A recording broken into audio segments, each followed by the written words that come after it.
Castillo from Elite Sports New York. The New York Knicks suffered another heartbreaking loss on Monday night to the Toronto Raptors, falling 92-91.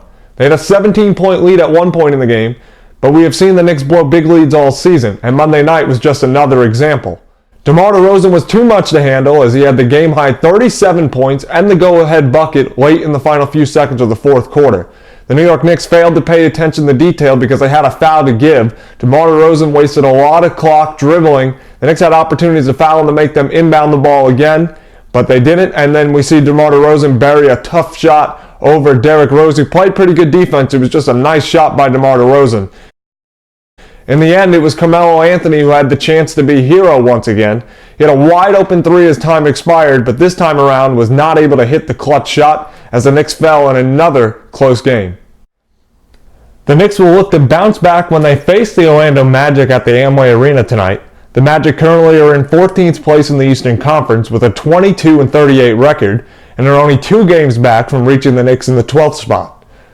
Let's take a moment to examine the key things to watch for in this contest. Kristaps Porzingis is expected to be back in action tonight after missing the past few games with an ankle injury. Porzingis has not quite been himself as of late, as he's struggling with his shooting.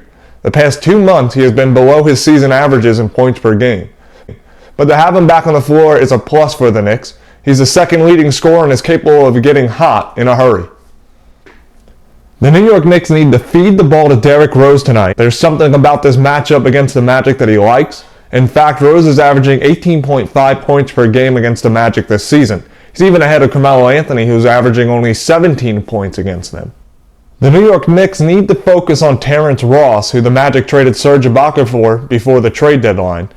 In 2 games against the Knicks this season, he's shooting 62% from the three-point line. The Knicks struggle defending the three, and Ross is an excellent three-point shooter. His confidence is up right now due to his big performance in the Magic's last game against the Hawks, in which they won the game. But he had 24 points on 10 of 15 shooting from the field and connected on 4 out of the 7 three-pointers that he took. So the Knicks have to have an eye on him, have to body him up, and make sure they find him behind the three-point line, because if he's open, he's going to make the Knicks pay.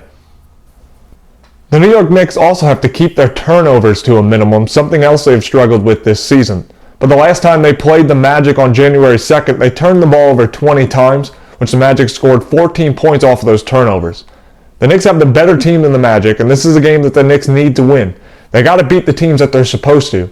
Right now, the season series is 1-1, so the Knicks will look to take control of the series lead and get another road victory.